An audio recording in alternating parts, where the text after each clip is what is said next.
Hello, everyone, and welcome back to another episode of the Real Podcasters. We are now on episode 6, subtitled Birthday Bats, slash whatever I decide to call this thing. It could change, who knows. I'm your host, Regan, as always, with my co host, the Dan. Good afternoon, everybody. Good afternoon to the 17 people. Maybe 18, we'll see. Maybe, yeah. Yeah, I'm so close again to 10 subscribers, it's absolutely ridiculous. Um, Oh, I cannot wait to hit 10. I mean, does YouTube put out like special presents for people who get 10 subscribers, or do they just get like a congratulations message in their inbox? I think you'd probably get a congratulations message as long with like a thumb emoji. It's like congrats, you've got 10. That's patronizing as hell, honestly. Right. So, in regards to this week's episode, we're going to be talking a little bit about the Obi-Wan Kenobi trailer that literally popped up about 2 days ago. I wasn't going to talk about it, and then it came out, and I was like, right, I'm going to have to mention it even a little bit. But Dan hasn't watched it, so No, not yet. I've been way too distracted with other films. I knew it was coming out sometime, and I was like, okay, well, I'll give it a quick watch. And like with the trailer, it's like not that long, but even so, I just haven't found the time to sit down and watch a trailer. But I've got time to sit down and watch like an hour and a half film. yeah. Priorities. I'll also say your priorities are all over the place. As ever, we'll be talking about what we've been watching. No surprises once again. Dan's been watching more than me. Um, though I did catch a brand new film today, The Adam Project on Netflix, directed by Sean Levy. So I'll be talking about that in a little bit. I think I was initially going to talk about Turning Red as well, the new Pixar animation thing on Disney Plus, but Mm. that's one for me, and my girlfriend. So once we do watch it, I'll probably review it next week. It's probably the better option. Um, we're also talking about the 100 years old and a week old film Nosferatu because I bloody forgot it was his birthday last week. So We're celebrating a late birthday. yes, but a well deserved birthday. So we'll be talking about that. Yes. So it's essentially a retrospective on Nosferatu, um, and also it's a week since the release of the Batman. So we're going to spoil the hell out of that. So be warned, we will be talking about the film in detail. Well, I say in detail, we're not going through the entire film. It's 3 hours long. I haven't got 3 hours to talk about this at We all. can't exactly make a 3 hour podcast just dedicated to the Batman. I can try. Okay, Don't. do you know what it is, Don't. right? I found a months ago there was a podcast that I found that I think was called um Batman v Superman every minute, and it's Mm, literally something like like each episode's like an hour, and it focuses on 1 minute of Batman v Superman each time. right. I'm like, are you kidding me? That's that's actually brilliant. So I mean, first of all, the first minute, half of it is bloody opening logos for studios. What the hell are you going to talk about that? I think this film was produced by Warner Brothers. I base that purely on the fact that the logo pops up. They're going to talk about that for an hour. But then I'm the sort of person that just sort of looks down on people that's like, oh, have you seen how deep and profound Batman v Superman is? Like, it's not. But thank you for your opinion on that. Um, Mm. I said I was going to talk about Obi-Wan Kenobi. I'm talking about I Batman v know Superman. we've already went off track. We've already went off track. That's fine. I blame the coffee that I finally bothered to drink for one of these stories. Okie dokie. So Obi-Wan Kenobi finally got its first teaser a couple of days ago. That was just after Entertainment Weekly put out a couple of images from the series. I think for a lot of people, myself included, this is probably the one Star Wars story that we've all wanted to see ever since the end of Episode 3, which isn't very Yeah. good, but we're going to gloss over that because this is probably going to be better. Um, so this was initially going to be a spin-off film in the vein of Rogue One and Solo, but because Solo was crap and it made no money, they were like, okay, maybe we'll do something else. So it was changed to a six-part limited series on Disney Plus. It's coming out on the 25th of May, which I didn't pick up on the date. I assumed it was going to be May the 4th because that's just the cheesy one to do. No, they're actually releasing it 45 years to the day that A New Hope came out in cinemas in 1977. So very, very cheeky. In regards to the brief bit of story that we know, this is set around 10 years after the events of Revenge of the Sith. Obi-Wan is still in hiding on Tatooine, so another bit of desert planet for your Disney Plus Star Wars series. Thank God, because I was sick and tired of that in the Book of Boba Fett. But we'll gloss It's over not this. like not like we're sick and tired of the Dune Sea or anything like that, you I, know. I am sick of Tatooine, and I can't believe that because I used to love that thing. I mean, honestly, playing it on Star Wars Battlefront 2 with all the Jedi and the Sith was absolutely legendary. Now it's just generic as hell. Um, but yeah, so he's still keeping an eye on young Luke Skywalker, who does pop up ever so briefly in this teaser because let's face it, he's gonna have to appear. You can't be Yeah. like, oh yes, I'm watching over Luke, and we never cut away from Obi-Wan's face because we don't want to show Luke. Um, that being said, I'm fully expecting it to be some sort of deep fake thing where it's just Mark Hamill's face on the front of a little kid. I feel like that's the sort of thing that Star Wars would do now, then with their stupid deep fakes. Um, and he's going to end up coming across a group of Inquisitors, which, if you haven't seen Rebels or played Jedi Fallen Order, they're basically a group of fallen Jedi employed by Darth Vader, which I find that funny as like a line, employed by Darth Vader. Like, Employ. is he paying them? I want to know. It's the Empire Recruitment Day, man. Didn't you get the memo? I didn't.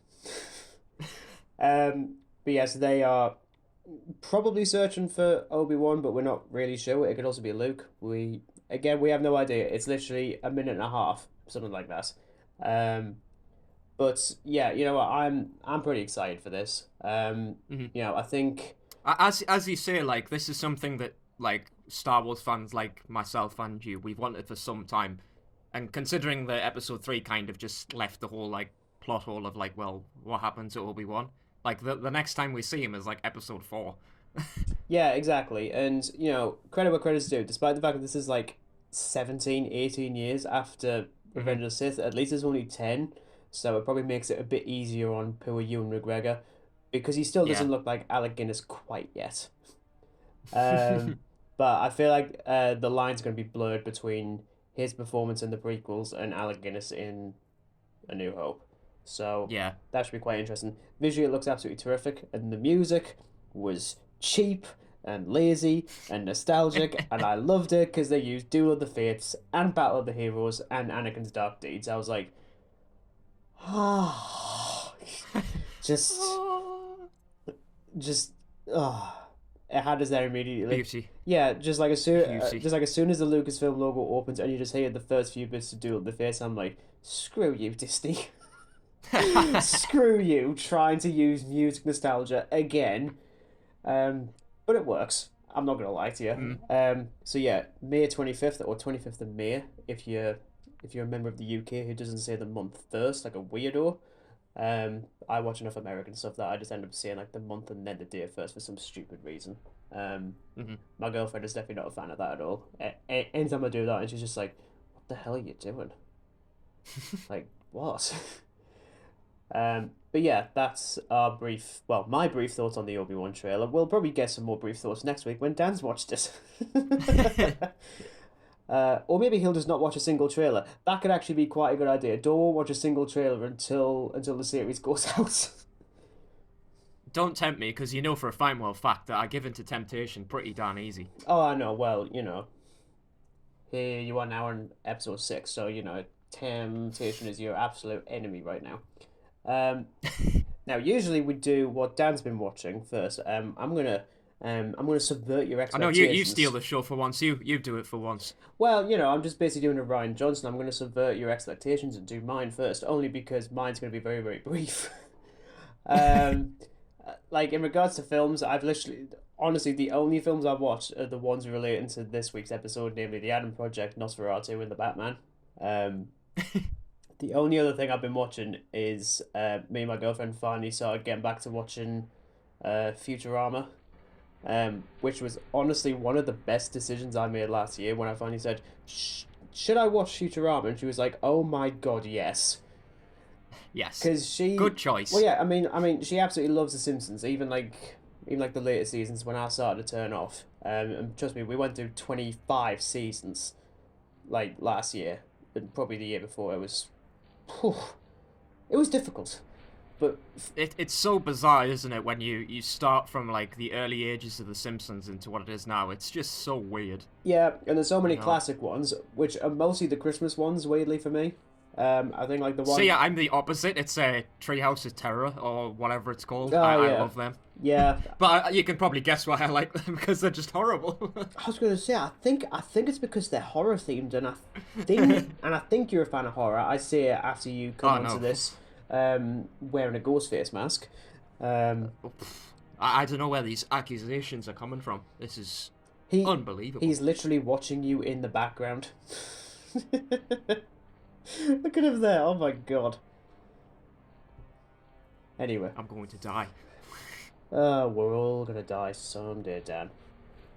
Um, but yes, because she's also been a big fan of Futurama as well, which is something that I'd never gotten into, weirdly. Hmm.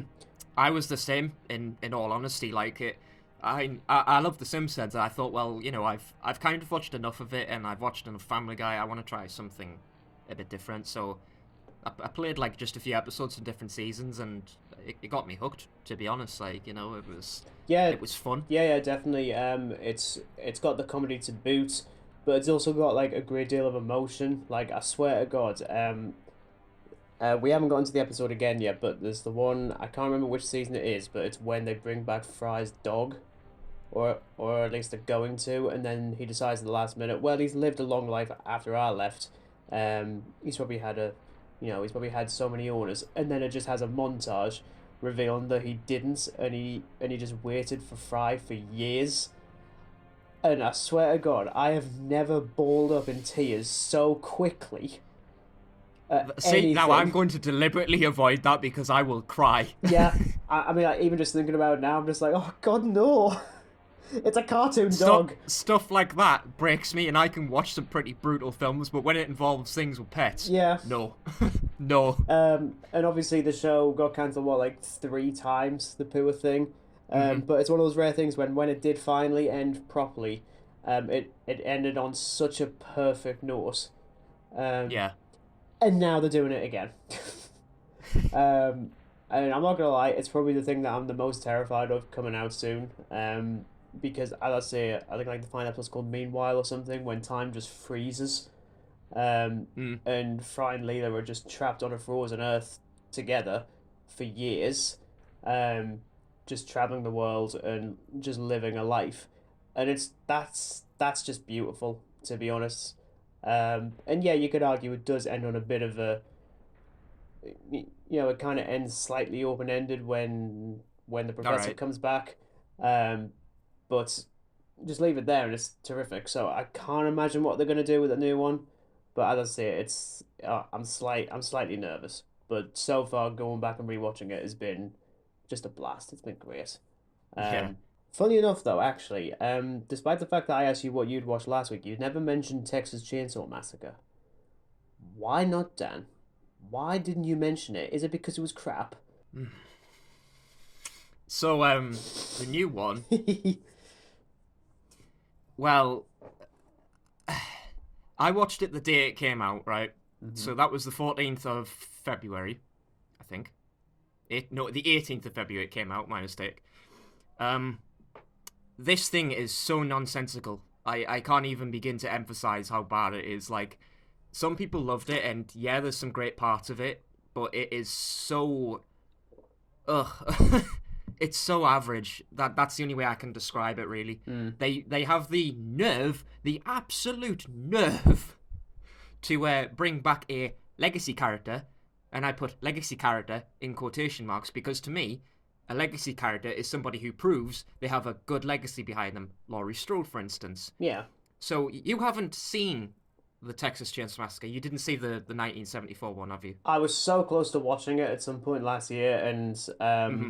it's it's one of those weird ones. Like I've always been fascinated to watch it, but hearing other people talk about it, it's so. I feel like it's so all over the place for some people. Mm. Like especially hearing like how it was going to be banned in so many places, despite the fact that it's actually not too violent. I don't think, or at least it's not too bloody. Or am I wrong? I'll say that the 74 one is very tame Right. considering what happens in the later films. I mean, yeah, it's still violent, but it is nowhere near sort of as gruesome as the beginning, which is the prequel, which I also watched as well, but we'll get to that Right. later. So anyway, there's this character in the 74 film called Sally. Okay. And essentially it's like a sort of slasher plot, like people go out to an abandoned place and they're hunted down. That's basically the moral of the story of it. Mm-hmm. So it essentially kind of borrows what Halloween does, where the franchise is so messy, so they decide to reboot it, but they add like 40 years later or something like that. This does the same thing, except it's 50 years later. So Sally, who isn't portrayed by the actual actor who portrayed Sally in the 74 film because she sadly died, so they got somebody else who spot on looks like her, like much later on. But this legacy character it doesn't feel like a very established legacy character. Like, I get she survived the massacre and stuff, but like, still, Laurie's been like running away from Michael Myers for like God knows how many years now. So Yeah. And she doesn't like have any like siblings or anything like that. Like, I mean, I could be wrong, but it just, the gore is great, but it's, Yeah. and they do a really dumb thing, and this hacked me off as a horror fan.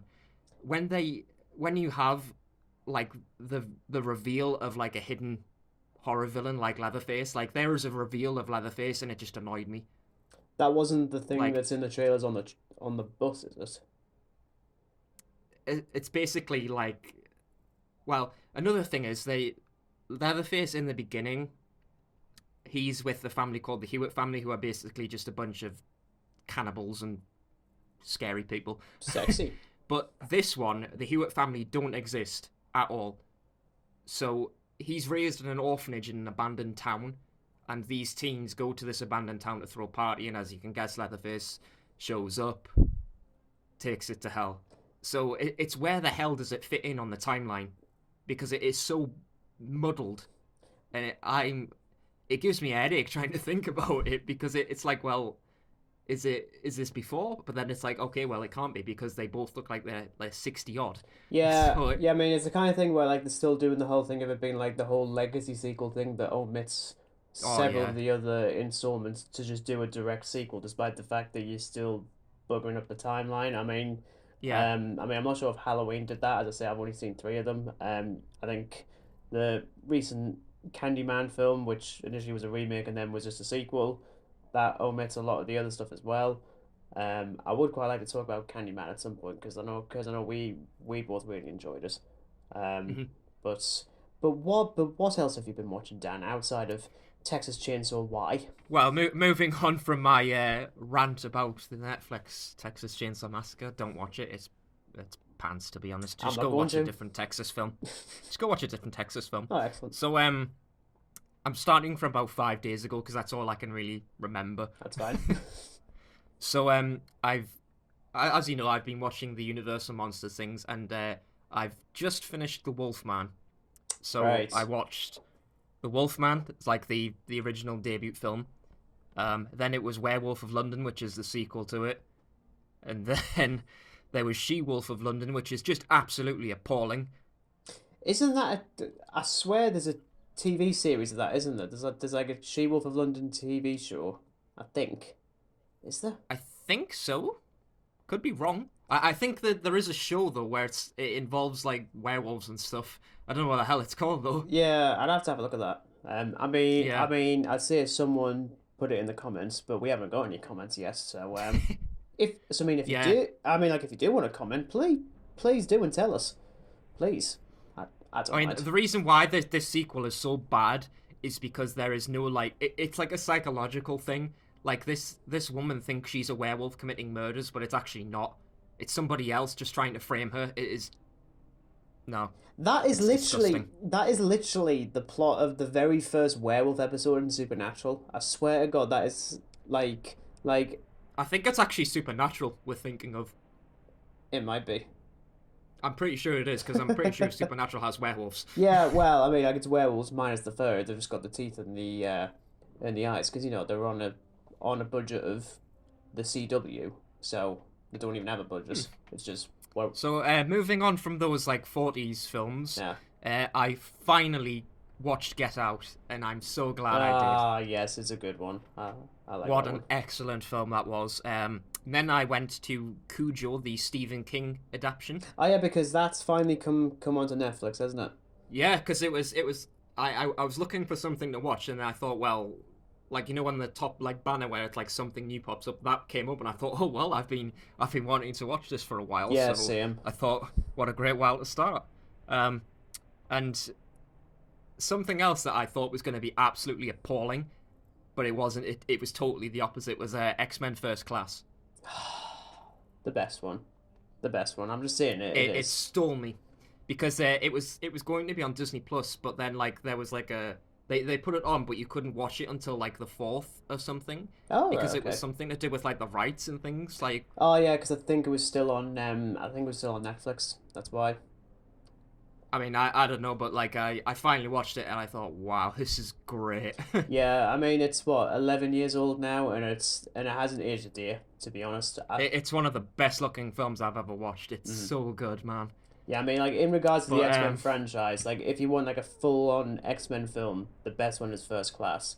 Best one in the mm, franchise though is probably still Logan for me, but it's damn near yeah, close because First Class is so good, and you've got one of my favorite actors, James McAvoy, and First Class I think was my first X Men film as well, so I'm always mhm. gonna have a lot more nostalgia for that. That's why when people are like, "Oh, Patrick Stewart is the best Professor Xavier," I'm like, "Well, I mean he is, but James McAvoy though, McAvoy." No, I hands down prefer him. Like Yeah, I think he just to me he feels more like Charles Xavier. the funny Like, don't thing, get me wrong, Patrick Stewart's great, but yeah, but then when you think about him in the comics, Xavier is a bit of an arse. And McAvoy captures that far better than because I mean Patrick Stewart's version is not an ass, or at least I don't think he is he?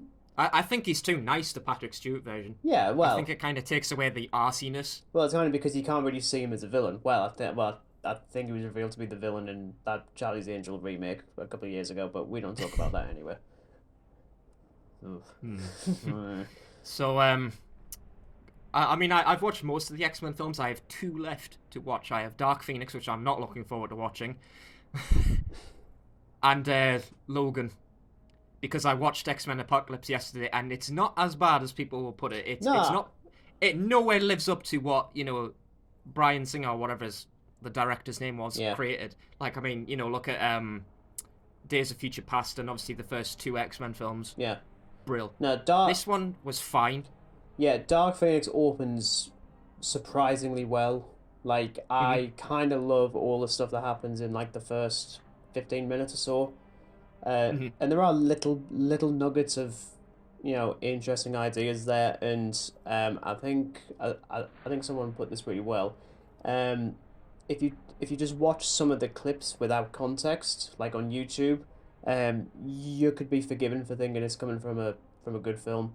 Though that film does have, I think, one of the worst lines of dialogue any scriptwriter has ever written. So I really hope you watch Dark Phoenix before next week's Yeah. episode because I want to I, know if I it's I the think same if one. I've got enough time today, I'm gonna try finish them off because there's only two left. Yeah, So, let's just say it comes from Jennifer Lawrence, unsurprisingly. Um, oh no. and again, She's been so good as Mystique. Don't let it ruin it. has No. she though? No. I mean, she was good in First Class and has stuff to do in Days of Future Past, but Apocalypse, she's kind of redundant. And Yeah. but but there is also the New Mutants, though I don't know if you actually already saw that one.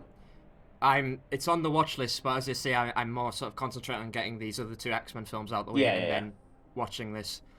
yeah, But I mean, it was fine. yeah. Mm-hmm. It was okay. I thought Sophie Turner was okay. Nothing nothing superb, but Mm-hmm. it was fine. Yeah. Um, and then something that popped up on Amazon Prime, which I thought I would never, ever, ever, ever get to watch, Oh no. was Q the winged serpent. Cue the wing. That one rings a bell. I think. Should it ring a bell, or is it because someone at the pictures Think has that of on a badge? So essentially, this is like a horror kaiju film. Oh no. But obviously, there's no Godzilla or anything like this. But it is essentially that it's basically this humongous lizard thing is brought back by an Aztec sacrificial ritual and basically goes around killing people in New York, and it is absolutely stupendous. When's it from? If you bear, I think 80s, 1980s, easily. Cue the Winged Serpent. 1982. 1982, yeah. It's by Larry Cohen or something. I just want to have a look at the poster, and that's all I'm gonna do. Wow.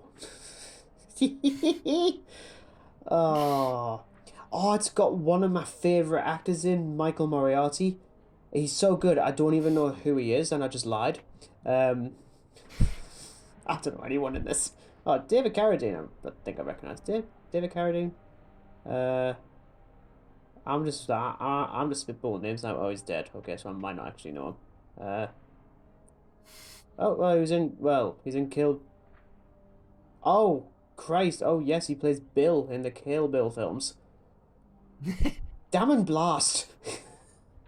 Damn and Blood. Yeah, I think if you've watched many of the old Godzilla films, I think you're gonna like this one. It's basically gorier Godzilla, but without Godzilla, it's just a big flying serpent thing. Oh, that's fine. It's pretty good. It's pretty good, I must say. The special effects are pretty good and stuff. Even like if the winged serpent doesn't look that great, because there are sequences where it is clearly like a stop motion sort of thing. Mm-hmm. So it brings it down a bit, but it is worth a watch because it is actually a pretty intriguing story, I must say. Yeah. Because I thought this is going to be absolute pap, but when I watched it, I thought, okay, this is actually really good. Good.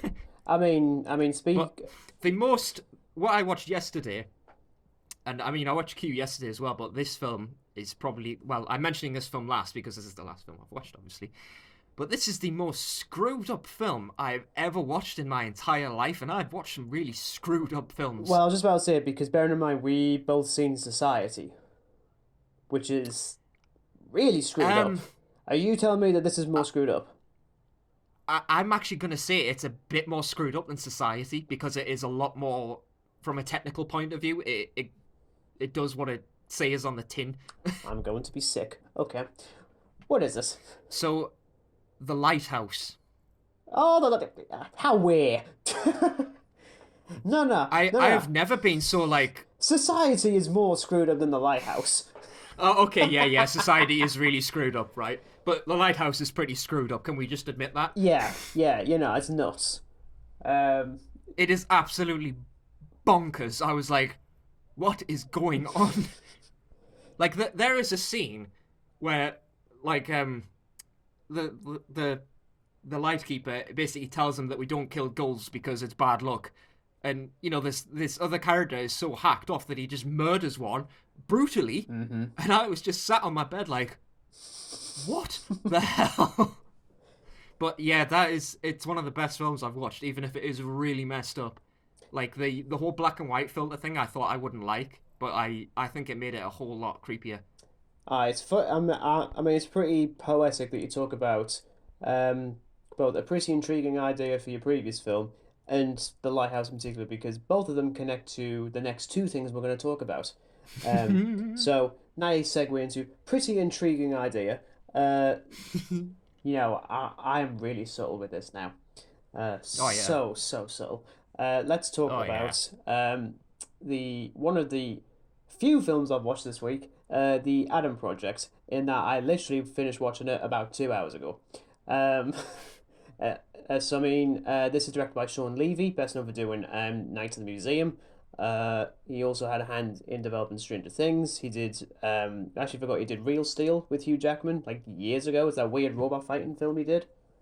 Wow. Again, I watched it once, but I thought it was fine. But more recently, he did Free Guy last year, which infamously I put as the most overrated film of 2021. Because I still see... I have no intention of watching it at all. Well, I keep seeing it pop up on Disney Plus, and I just have very little interest in watching it. Yeah, it's... I've already said what I want to say on that one. I doubt I'm going to do a review of that. not unless someone really, really wants it. Hopefully, no one really, really wants it. So instead, we'll talk about the Adam Project. As I say, directed by Sean Levy, starring Ryan Reynolds. Once again, another collaboration between these two. This one follows Adam, unsurprisingly, um, who is played by Ryan Reynolds, but is also played by the young actor Walker Scoble in his feature film debut. So, worrying there. Um, Mm. and follows Adam as Ryan Reynolds. This is going to be so difficult to figure out. Who is a pilot in the year 2050 who steals a fighter jet which has the capabilities of time travel, obviously, because we've got all those in 2050. Um, Ah, yes. and despite wanting to travel to 2018 to save someone he cares very dearly for, he ends up crashing in 2022 and teaming up with his 12-year-old sarcastic as hell self on a mission to save the future. As you do.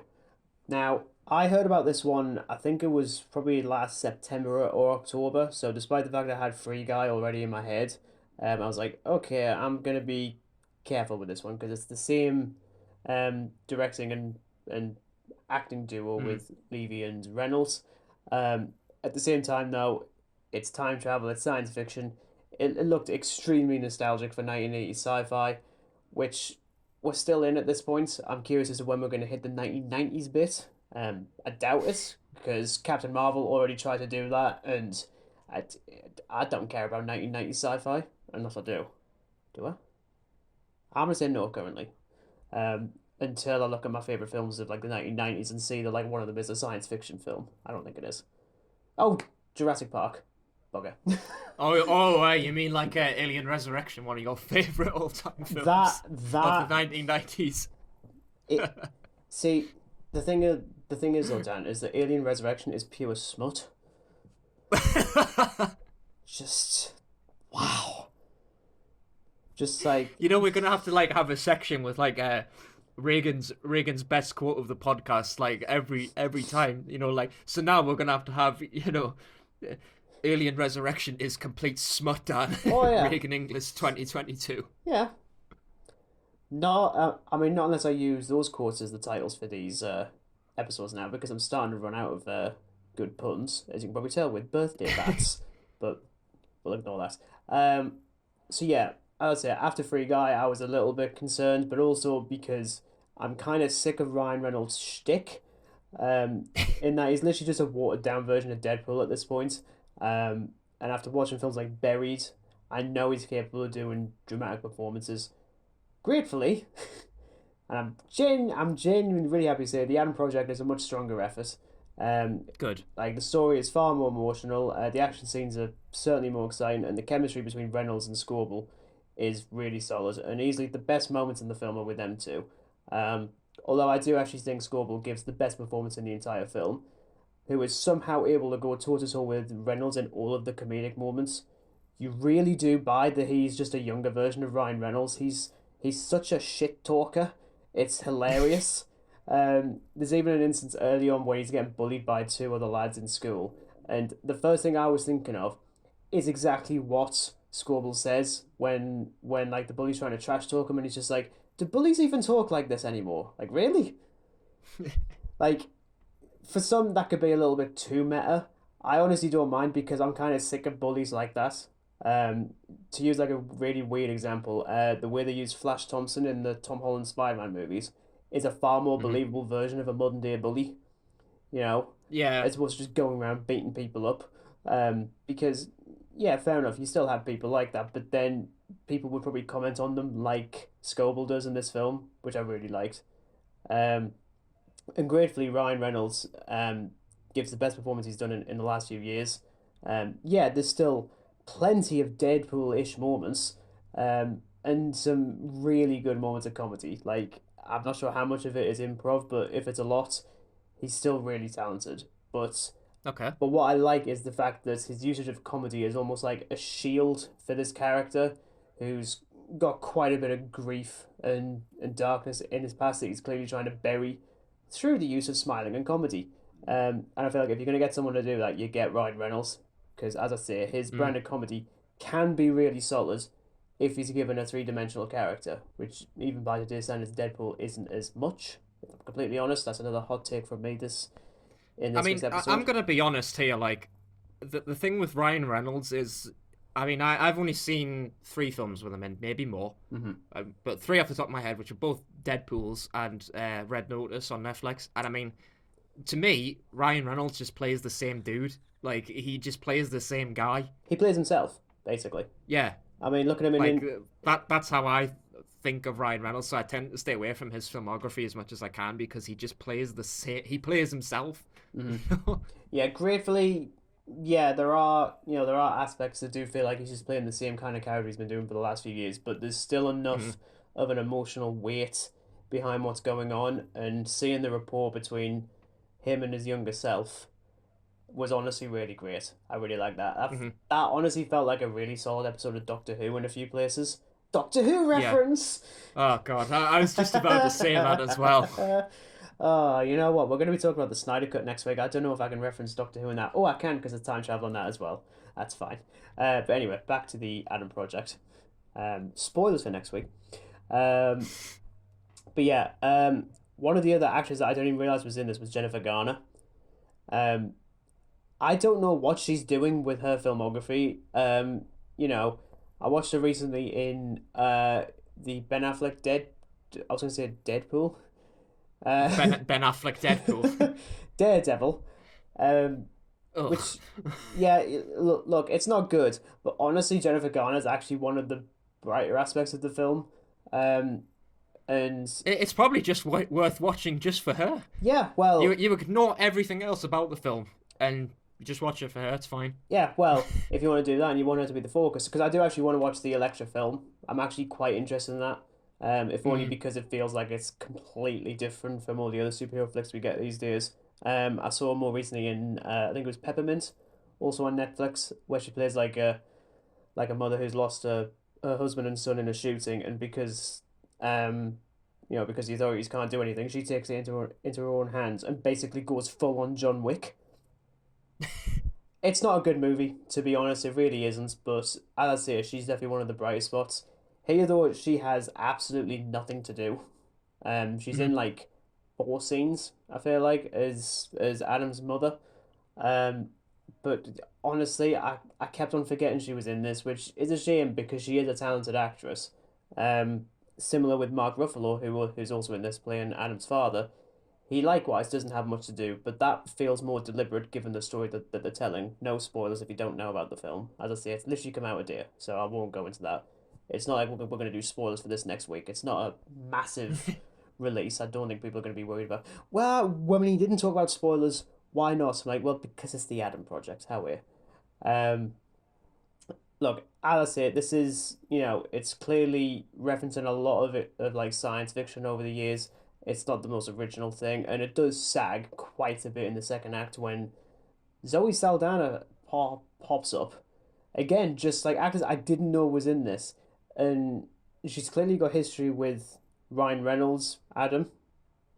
Yeah. This is going to be so difficult to word. But the film didn't do enough to actually make me care on an emotional, in like an emotional way with these two characters. But my God, does it try, and it just flops. To be honest, I didn't care that much.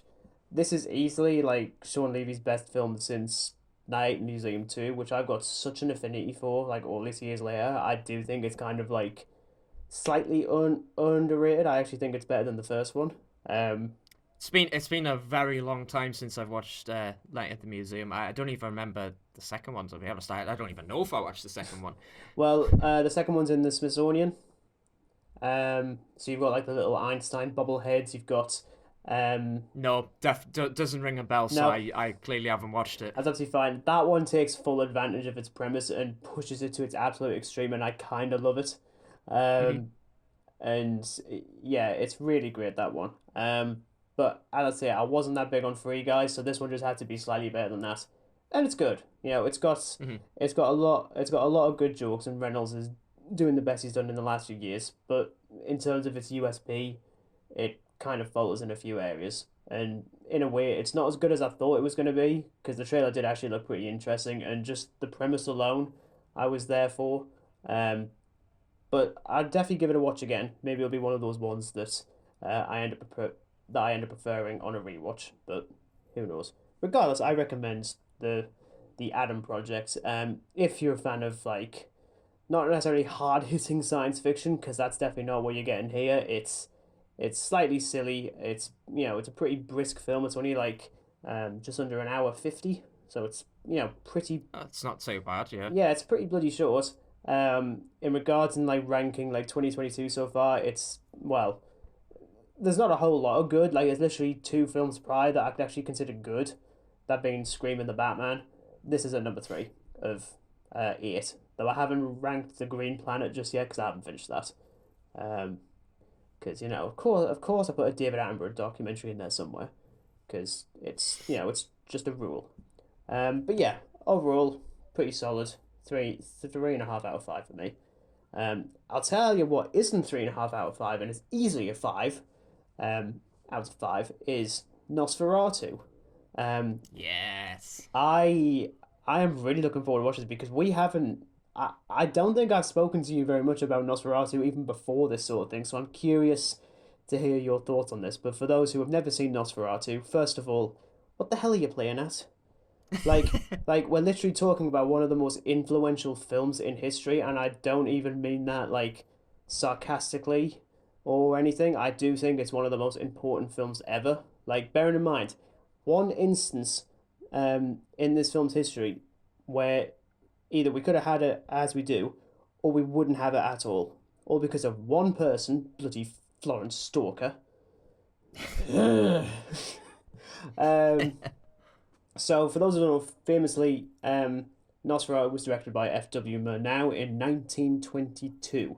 This is 100 years old, and this isn't saying much, but this easily stands head and shoulders above even like a lot of horror films in the last decade. Easily, it still works so well. But Yeah. and this is of course based very loosely on the works of Bram Stoker, obviously with Dracula, which even at this point wasn't as popular as it is now, which I find fascinating. It was clearly just a case where the filmmakers really loved that source material and wanted to do something with it. But this was in the days before copyright and stuff like that was really a thing. And it even says in the opening titles, freely adapted.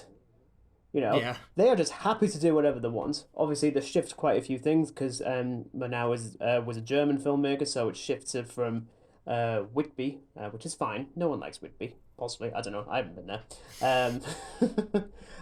What you wait. You've never been to Whitby? I've never been to Whitby. I do want to, if only because I want to visit the castle, which is apparently meant to be the What about the inspiration Dracula experience? Again, I haven't been there. Shocking. You've got the nerve to target those who haven't watched Nosferatu, and you haven't been to the Dracula experience in Whitby. That is just criminal. I haven't seen The Godfather either. The odd.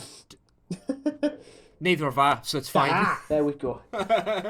It's fine. It's 50 years old this year. I'll probably get to it. It's playing in cinemas if you care. I don't. So yeah, so it shifted to Germany. We don't have Count Dracula. We have Count Orlok. Instead of Jonathan Harker, we have Thomas Hutter and his wife Ella, as opposed to Mina, which is clearly just like the German equivalent, because Jonathan and Mina do not exist in the German vocal vocabulary. Is that offensive? I don't know if that's offensive. I'm just trying to make a joke here. But yeah, so obviously this doesn't entirely follow the Dracula mythos. Like, for example, Count Orlok doesn't create other vampires when he bites them, they just die. He brings plague wherever he goes. And looks fucking creepy throughout. Oh yeah. I'm gonna like for a 1922 film, it is so well done. Well, that's the thing, because Like I know when people like think of like an ancient film, like they totally avoid it, but I would say like it is essential that you watch it if you like Bram Stoker and like the Bram Stoker literature. I mean, because Bram Stoker's Dracula as a film and the book as well is great. Yeah. But this, like as you said before, like you would not have half the films we have now if it wasn't for Nosferatu. Especially the vampire films, you would not have anything like this. No, funny enough, this is actually Nosferatu is the first time we ever see a vampire being killed by sunlight. Hmm. That was never actually a thing until this one, and then Twilight ruined it. Um, is that still a joke? I think Well, I mean, I think we the mentioned this last week. the Universal horrors, they kind of do it hit and miss. Bela Lugosi's Dracula, I think.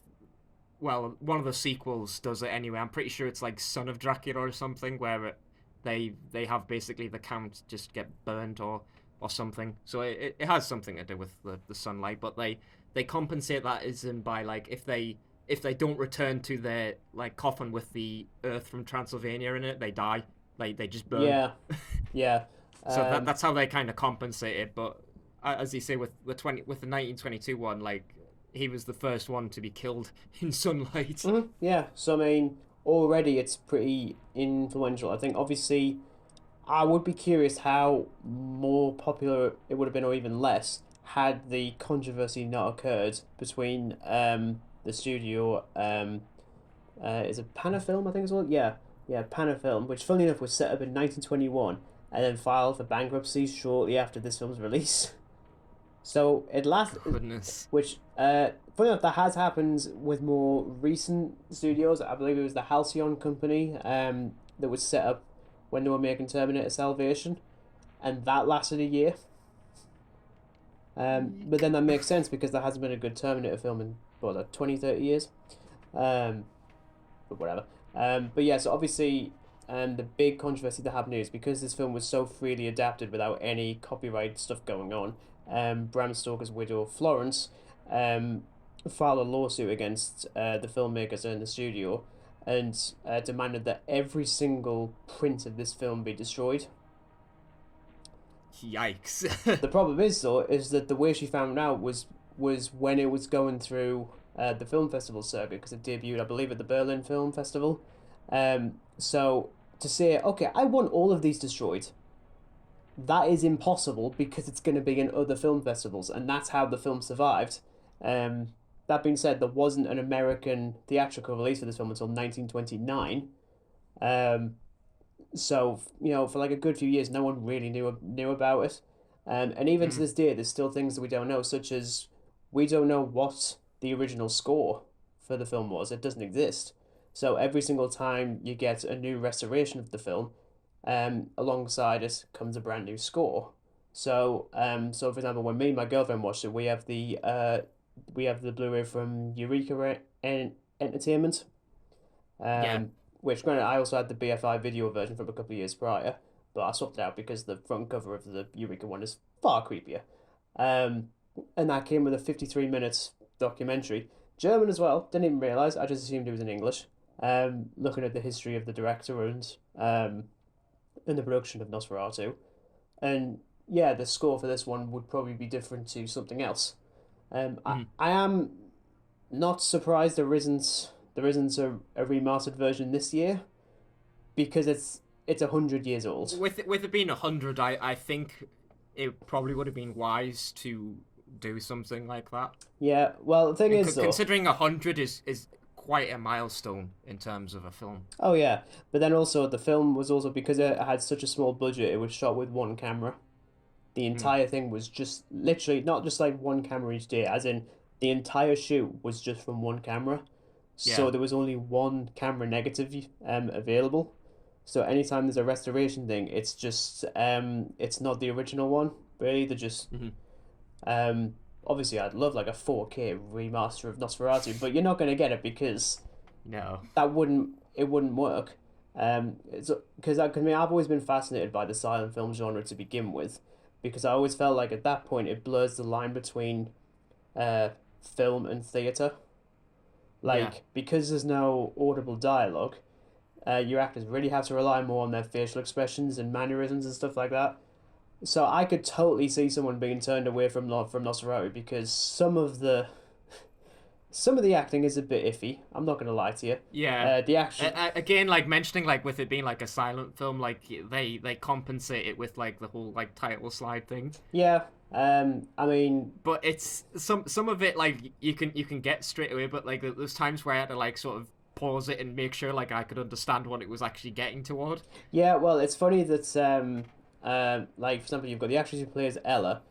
Uh, her eyes always remind me of Zoe Deschanel in The Happening, where she always Oh yeah. where like, she always just looks bug-eyed the entire time. She's just like so wide and surprised by everything. The actor who plays Hutter, um, my girlfriend made this joke when it happened, but there's the moment when he wakes up in his hotel room and he does the classic stretching of his arms and smiling and stuff like that as he wakes up, because no one wakes up like that.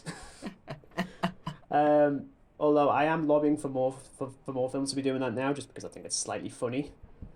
Um, of course, we can't talk about this film without talking about Max Schreck, who is look. I'm not gonna lie to you, okay? I've seen a lot of versions of Dracula over the years. There's this one. There's the Universal Monsters one. Um, Bram Stoker's Dracula with Gary Oldman. Dracula Untold with was it Luke Evans? I think. Hotel Transylvania. I think If we so. count that. And the obviously the most iconic one being Dominic Purcell and Blade Trinity. It's not. It's terrible. They call him Drake in that. Drake. Drake. What a modern Oh. update. Drake. And like I could easily, I could label my favorite version of Dracula is kind of subjective. So if we're gonna go for most entertaining, it's still you're not gonna like this. Um, the Richard Roxburgh version in Van Helsing, I don't care. He absolutely just goes for it, and I absolutely love it. I know you don't like the film, that's fine, but can we just agree that Richard Roxburgh is good in it? Yes, he is good. But I'm gonna say that my sort of version is a tie between Bela Lugosi, because at the time 1933 I think when it came out, he just looks so creepy Yeah. as Dracula. But then if we're going sort of a bit further on, like 50s 60s, Christopher Lee, without a doubt. I never saw that one, to be honest.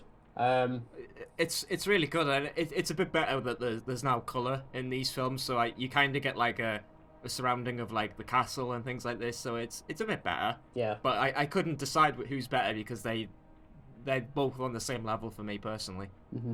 But funny fact that when Bela Lugosi died, he was actually buried with his vampire cape on. Because of course he bloody was. Yeah. Actually, I do know that There's your because trivia. because I believe that was used in the Ed Wood film from the 90s with Johnny Depp, which is terrific. Mhm. Which chronicled Bela Lugosi's final film, technically. But no, I mean, outside of the Richard Roxburgh version of Dracula, I do actually think that my favourite one is actually Count Orlok in Nosferatu. I think it's the best look, which is clearly because I've mentioned to you before about me wanting to adapt this supernatural teen fiction book series from when I was a kid. The vampire antagonist in that is quite clearly modelled off of Nosferatu.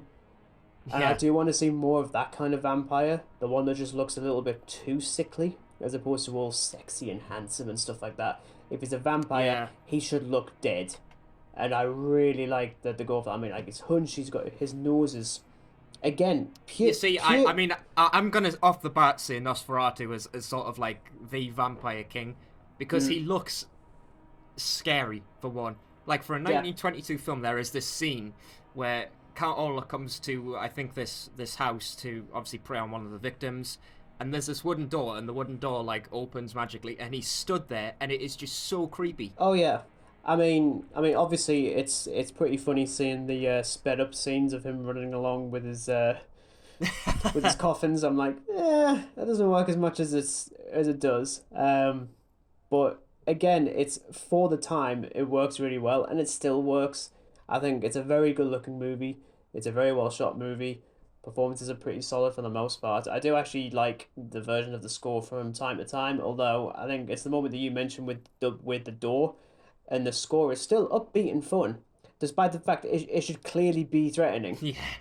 Like, he isn't Like, like... I would have thought, like, if you like incite it a bit or make it a bit more dramatic, it probably would have worked a bit. But like the look of Nosferatu is so creepy. Like, I get why they do like the modern vampire thing now, but like it's just getting too campy, like Twilight and stuff. I have no interest in watching stuff like that. Like, I don't understand why this like whole thing started with like the count has to be like all sexy and appeals to like everybody. Yeah. Like, I've never really understood why, because I always picture like a vampire is undead. You want them to look undead and terrifying, not all like handsome and like, oh, Dracula. Oh, Oh. Drake.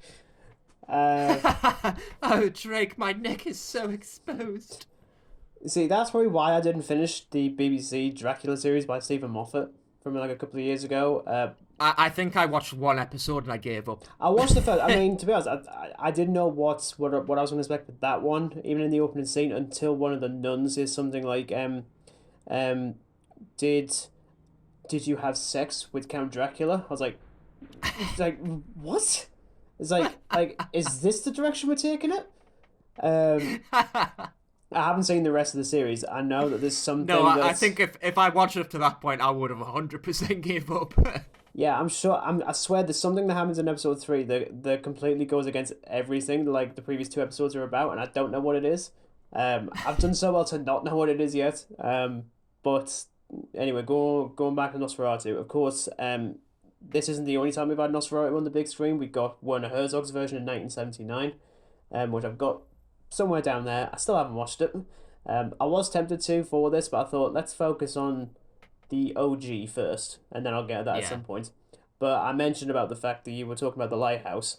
The director of that, Robert Eggers, is still planning on doing a remake of Nosferatu. Which, terrifyingly enough, that, to be honest. Well, here's the thing. Even he said it was kind of like sacrilege for him doing it because he did The Witch, which is amazing. That was something else I watched as well. I forgot to mention that. That was really good. Oh, it's so unsettling. I've never felt like so uncomfortable when watching things. Like it's so unsettling. Oh, it's great. Like, oh my god. Like I thought, like I'm so glad I don't live next to a forest. Or a goat. Yeah. Yeah. Or a black goat. But then you've got it was literally announced within like a couple of months that he was going to be doing a remake of Nosferatu, and even he was like, that feels a bit unfair to be doing this and then Nosferatu. So that's always been put on the back burner. He did The Lighthouse first. He's doing the Northman this year. That's like a Viking film with Alexander Skarsgård, which I'm very much looking forward to. But from what I know, this is going to be deeply rooted in German and European vampire folklore of the time, and I cannot. It's one of those things. I'm both terrified of the possibility of what this film is going to be like, but also really looking forward to it. Yeah, I'm gonna say like I'm the same because there are going to be issues as you just said, but like it's welcome because it's a 1922 film. It is gonna get a remake as with the 79 film. Yeah, which I'm yet to watch. I didn't actually know that it wasn't a silent film. I just knew it was in color. I didn't know if it was a silent film or not. But yeah, eventually I'll get to it. I mean, I'm not going to lie, it was the only reason I got the collection of Werner Herzog films was actually purely for that. Yeah. I think it was after me and my girlfriend watched Rescue Dawn with Christian Bale. It was that Vietnam film from 2006, which was really good. And I thought, I want to see more of this guy. Because I actually completely forgot. I don't even know if you noticed. The character in The Mandalorian, the client, the old dude. That is Werner Herzog. Is it? Yeah. No way. Yeah. I'm not gonna lie. Wow. After finishing the first season, I just started just like saying things in that same kind of voice that he's got when he sounds like he's narrating his entire life. Like, I'm going to go over here and start doing the dishes. I'm afraid some of them are a little bit too dirty for my liking. I'm going to put it over there and I'm going to make myself a coffee. That is my Werner Herzog impression. I do apologise to people who can actually do that properly. But yeah, we can end on the Nosferatu bit and then get on to the Batman in a second. But again, one of the most influential films ever made, and I'm happy to say this is the oldest film I've ever seen. It's the first film I've watched that is 100 years old. Yeah, I think it's the oldest film, the second oldest being Bela Lugosi's Dracula. Yeah, I think it was either that or Metropolis that I think is the oldest for me. which I would quite like to rewatch because that I mean it's a long one. I don't know if you know anything about Metropolis, but that is also a very influential science fiction film. But then there's Mm. also, um, weirdly enough, I don't know how this came up in conversation between me and my girlfriend, but The Birth of a Nation from 1916. I knew absolutely nothing about that film until I started researching. I was like, oh my God, okay, that's gonna be a challenge. Um, so you might get a review for that at some point in the future if we decide, yeah, we we actually want to watch that. For to quote, Just watch a bunch of like old silent films. See what the crack at. it's worse than that. But anyway, but that's our thoughts on Nosferatu. Let's talk about the other bat in the room, who is also celebrating his birthday. He is now a week old. The cute, And he's still after vengeance. yes, vengeance. Damn it. Let's spoil the Batman. Now, as I say, this is spoilers now. If you haven't seen the film, you can go back and watch our spoiler-free review. It's a very good review. I'm not going to lie to you. It's a 5 out of 5 review. We really delve into it. Am I allowed to say that? Am I allowed to shamelessly plug Yeah, our I own think review? we covered a lot of ground, and considering we didn't put any spoilers in, I think we did really well with it. Yeah, it was really difficult. Now, this isn't going to be a beat-by-beat rundown of the entire film. As I say, it's 3 hours long. I I think I cannot think be this is asked for more just that. going to be like the highlights that we wish we could have talked about in the Yeah, previous one, but we couldn't because it would spoil it. but But now we obviously have free yeah, reign to. well, exactly. And I think as well, because I've now seen it a second time, I've been able to pick up on a few other things that I didn't really notice initially. Um, so yeah, full spoilers. First of all, the opening scene with Riddler plays out like a proper like literally like a horror Oh film, yeah, which was like amazing. you know what, right? Paul Dano as Riddler, like wow. Oh yeah, Like as I absolutely was terrific. previously saying, like there is a lot of like Arkham, like theme to this. I Yeah. think like he is so unpredictable at times. Mm. I would have never ever pictured Riddler this way, and they've made him so dark. I've wanted Like him to be like that for years because even in the Arkham games, maybe mine is Arkham Origins, where I think they do him a little bit better in that. Weirdly enough, he's always kind of like the butt of a joke. yeah, And there was even that meme that you sent us this morning of Robert Pattinson's Batman. when you're Robert Patterson and you've got to collect 300 Riddler trophies to find Riddler. Yeah, I was like, yeah. But what I actually love is the fact that his entire plan is revealed in the news segment. Yeah. That he's watching the talks about Thomas Wayne, the Gotham Renewal Funds, the Riverbank floodgate things. All of that is set up there, and I didn't even pick up on that at all. I was like, his entire plan is there, and I was like, right, you know what, Matt Reeves, damn you. Like, just damn you. I really, really like that. Um, there is, of course, one of the most surprising ones was Batman's narration. I was Yeah, not and you know expecting what? that. After sort of Christian Bale in American Psycho, obviously he narrates the film Another very parts good of it. film. Yeah, really good film. Like I wouldn't expect that in a Batman film, and I thought I would hate it, but honestly, it grew on me eventually. Like Yeah, it grew on me. yeah, I'm always very critical when it comes to narration because it's kind of like. Um, it's usually just used just to add a little bit of extra stuff that's kind of unnecessary because you can just do it purely visually. Like, Yeah. for example, in the Snyder Cut of Justice League, when we get the flashback sequence with Darkseid and stuff, I always just remove Wonder Woman's voice from my ears and just Mm. watch the scene play out because it does everything there, and then you don't need the really hammy dialogue there. Oh yeah. But here it works because this version of Batman, his vision of day and night is so askewed that he needs to write down everything that he's going through. Mhm. Um, which Mhm. I really liked. I like that a lot. It's something quite different. It definitely goes into the idea that if someone's going to be Batman, he's going to be nuts, and they really play into that. And I think the thing that really stole the film for me was, I mean, I really like Zoe Kravitz as Catwoman. Like, I've Yeah, seen Gotham, I've seen the old Batman films, and I liked whoever did it in Dark Knight Rises. Anne Hathaway.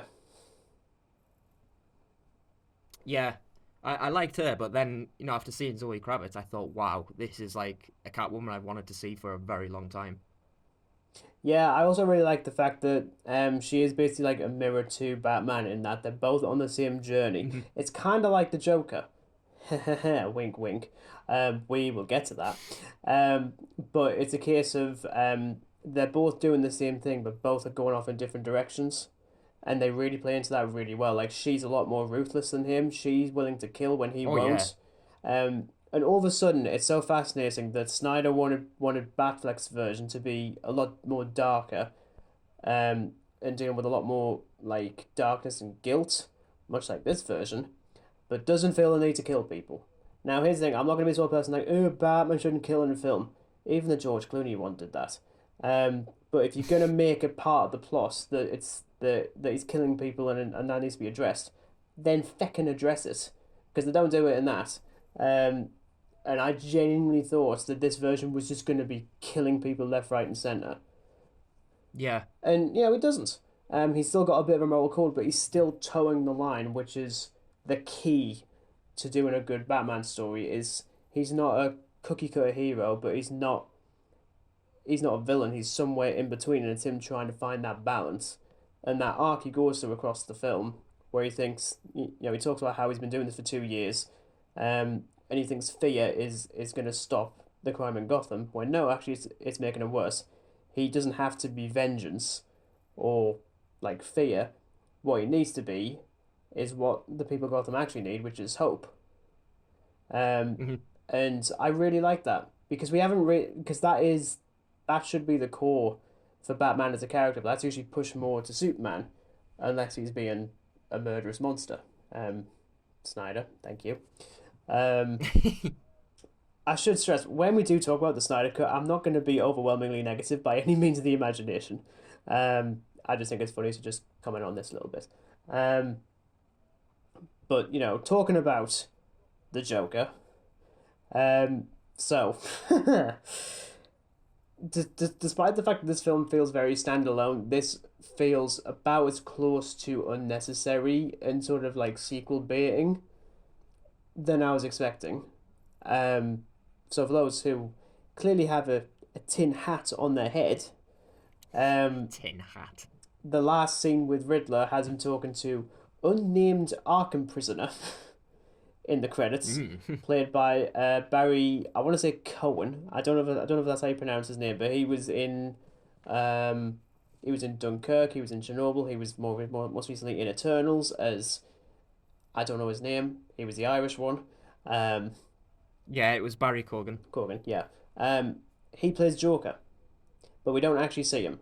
Um, Now I don't mind the scene even if it is really like hammy, where it's just um like you just mentioned clowns a couple of times. I'm like, we know you're the Well, it's the Joker. clowns and the laugh. Like Yeah, it's.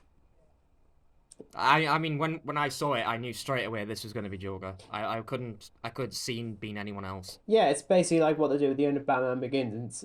Instead of having the playing card, you actually have the Joker.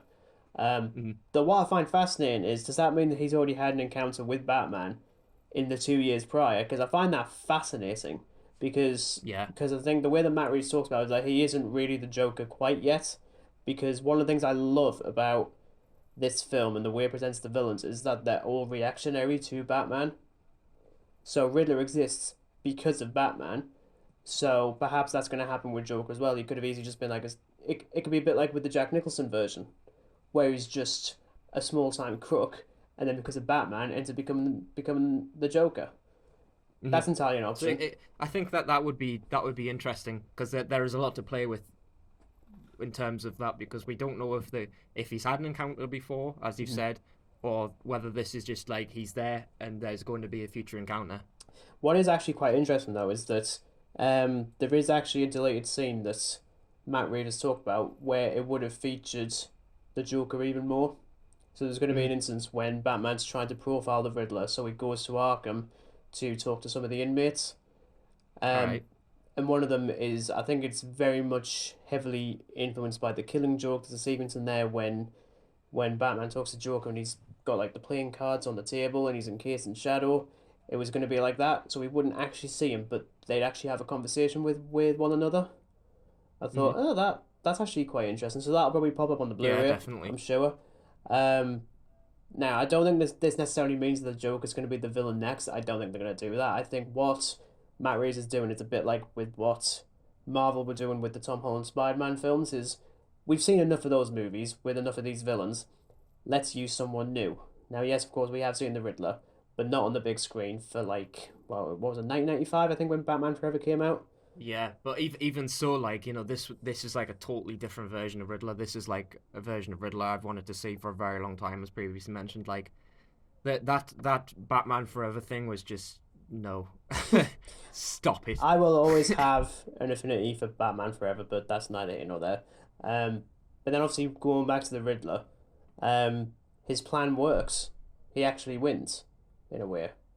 Which is something very unusual for something like that because it's always like the superhero just saves the day, but in reality, like he doesn't actually save the day. Yeah, Like the destruction of the city is humongous, yeah, so I wasn't he's expecting technically that. lost. Yeah, that being said, I did actually mention this briefly in our spoiler-free review. I didn't give any more context to it, but it's the fact that the trailers did actually spoil it. Because there Mm. are two shots, like there's the shot of one of the trucks exploding, I think in the second trailer, and then I think in the same one you do see a brief shot of flooding, and Mm. that is what he ends up doing. And I was like, really? Like you would actually put that in the trailer? That's nuts. Brave, yeah. Well, I wouldn't even say brave. I just think it's misguided. There was no need to do it. I think it would have surprised even more. I mean, again, while watching it, I didn't pick up on the fact that it was in it, because I just was not expecting him to use bombs. Because I think at first I was like, that seems a bit weird. But then when you think about it, his whole point is the Gotham Renewal Fund is such a stupid idea. I'm gonna blow it up, and he does. And in doing so, it floods a good portion of the city. And Like what I really liked about this one is that like his plan isn't a generic villain thing. Like he's got his goal. Mhm. Like I think what he mentions commonly is that like Gotham is like a cesspit and the Gotham Renewal Fund.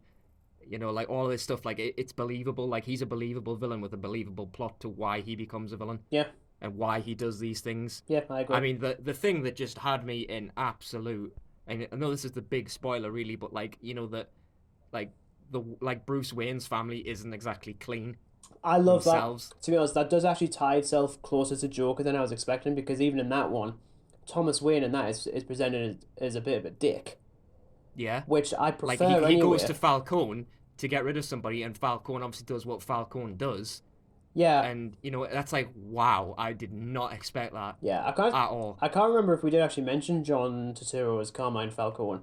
He's great in this.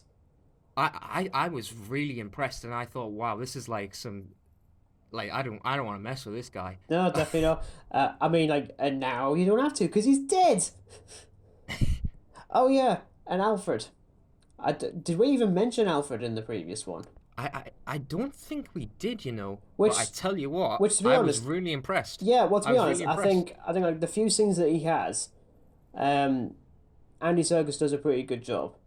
Hmm. Um, I think he works as Alfred as like this like slightly different version.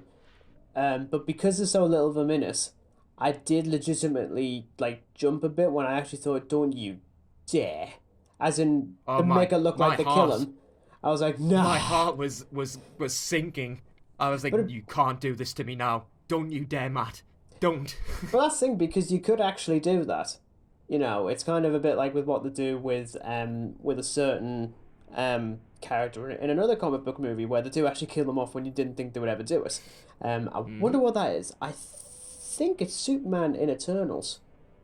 No, it's not. I didn't. Superman in Eternals. They call him Superman in Eternals. Ugh. Anyway, God's sake. but yeah, for like a brief moment, I legitimately thought, yeah, he is. They are actually going to kill him, and granted that they don't because both of them need this closure because their relationship is fascinating in this. They're really not on the same page. Um, They're very like polar opposite, I'd yeah, say. But I like Like that. considering like the relationships of the previous ones, like they're quite close, but in this one, it's honestly quite different. All I will Like say they is, though, honestly feel like they quarrel. yeah, That's what I love. Like like Alfred wants them to be Bruce Wayne, but Bruce Wayne can't be Bruce Wayne because this character has a different goal, etc. well, yeah, It's because so good. like we didn't mention this, but obviously, like for 90% of the film, it's Batman as opposed to Bruce Wayne. Mm. So he's not the billionaire playboy because he just can't do that. He's so much more comfortable behind the mask, Yeah, and it works which really I well. think is what Catwoman mentions. It's like it's something like who's hiding under the mask kind of Yeah. thing. Like Um, do you have to wear it? I do like though there was this little moment which actually made it even more funny when I came out of this the second time.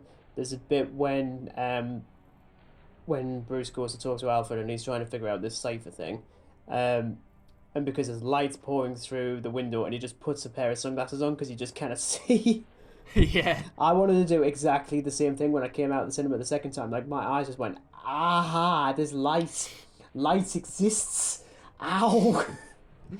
I mean, in terms of like the whole tone of the film, like the dark, grimy, gritty Gotham is absolutely impeccable. Like the scene with the iceberg lounge scenes, I thought were absolutely brilliant. Mm-hmm. Like you've made Gotham's underworld look so good. And I think as Like well. this looks so menacing Oh and yeah, villainous, and then when you start seeing like all the DAs and stuff, you get to like the Gotham corruption, mm-hmm. and like that's where Riddler's goal comes in. It's like, wow, this is absolutely brilliant. Last thing, because I think what the other thing I appreciate is the fact the thing that I've always commented on is that Gotham is such a crappy place to live. Why the hell does Batman even bother? And even Catwoman addresses it like just like this city can't be saved, and he's like, well, I'm gonna try because Well, I you mean, know she even mentioned that. It's like, why don't you come with me? Like, yeah because obviously they take different paths. they do mention Bloodhaven, which I quite liked. I was like, it's a Mm. cheeky little Nightwing reference, even though there's probably not a Robin yet. Although Robert Pattinson has said he is up for doing a Robin. Oh, that doesn't sound very good. Oh God! Oof. Oh no! That absolutely changes the phrase "The Dark Knight Rises." Honestly, I am not cutting that. But he's actually quite up for stop doing that face. Honestly, um, he is actually up for the idea of bringing in a Robin, providing that it's like Damian Wayne age, so like 13, 14 years old. I'm like, are you nuts? I'm like, Mm, although I'm not gonna lie, the version I want to see is the one I've always want to see is Carrie Kelly from Dark Knight Returns. yeah, I would love it because also I like the fact that, um, this film focuses on the way the Gotham perceives Batman, and you could absolutely do a Batman film through the eyes of Carrie Kelly, so that through like Gotham's eyes, he's like presented as like this like powerful hero, but and even through Carrie Kelly's eyes, but in reality, it's a flawed one. You could totally do that. I'd love to see that. Maybe I'll write that because I've got nothing better to do. Warner Brothers haven't got a feckin' clue. Um, and you know one of the things that I suppose to a lot of people they didn't really see as like they didn't see the excitement in it compared to me, but like the scene where Batman was obviously chasing down Cobblepot in mm, the car chase scene, and you know Cobblepot thinks he's got rid of him in the huge explosion. And then you see the Batmobile just emerge. I thought that was absolutely brilliant. yeah, I mean, it's by no Like I know means people my. like are big with like Fast and Furious and stuff like that, but I haven't seen any of those films. I don't intend to. Nah, doubt. It's like I don't know if scenes are like this, but that scene was so good. There is a moment I think it's in Fast and Furious 8 when I think Tyrese Gibson says something like we need to start praying, and then Vin Diesel's car just like pops up out of nowhere as if he's like God or something. All of a sudden, it's pretty similar. It's by no means my favorite Batmobile car chase, mostly because I couldn't really get a sense of the geography. I do actually think the one in Batman v Superman I think is actually stronger, if I'm completely Hmm. honest. But also because that version of the Batmobile is probably my favorite. Just like Yeah, I mean, I aesthetically, liked it the looks so change cool. of it. Like, I thought it was a bit. I, I was like, well, this is like some like hot rod Batmobile. To This be is honest, new. the intro to that with just like sound design wise was so good, and you just get like Oh, the shot reverse shot just the of noise of the engines and everything. I was like, oh, as a sound guy, I yeah, love this. but also just like the close up of Penguin, and he's just like Yeah, and I tell shit you run. what, Colin Farrell as Penguin. Wow. Yeah, absolutely It took me fantastic. ages to realize that it was him, with all the Mm. prosthetics and all this. Like, it was so good. Well, yesterday it was revealed that HBO Max has signed off on a spin-off with him. Yeah. I was like, great. Yeah, so we're not getting that as a film. Because that's the thing, because like going back to Riddler's Endgame, um with the whole flooding of a section of the city, there's gonna be a power vacuum there. So that is ripe for opportunity for a sequel. I think there's I swear there's a comic, I think it's someone called like No Man's Land or something, when I think Gotham's under like martial law and Batman's just trying to I deal with think it's everything that called. happens because of that. Yeah. Um, Yeah. I'd like to see that. That could be a lot of fun. But also just to give us something different, because I mean this one is the Yeah. detective noir thriller. You could do like a dystopian post-apocalyptic, um, disaster film with Batman. I'd totally see that. That'd be great. Um, There's definitely like room for ideas. It's just a case of getting somebody like Matt Reeves to get behind the wheel of it. yeah, I think. and I'm sure they'll be able to persuade him because he hasn't got a Planet of the Apes film to finish this time. Um, but also actually one last thing before we Planet of the Batman. Planet of the Batman. But then like one final thing before we finish, is I actually this is something I've noticed over the last couple of years. Whenever you have films that were made during COVID, Mm. a lot of times the filmmakers will use making COVID or like using COVID as an excuse for a film not Yeah. being very good.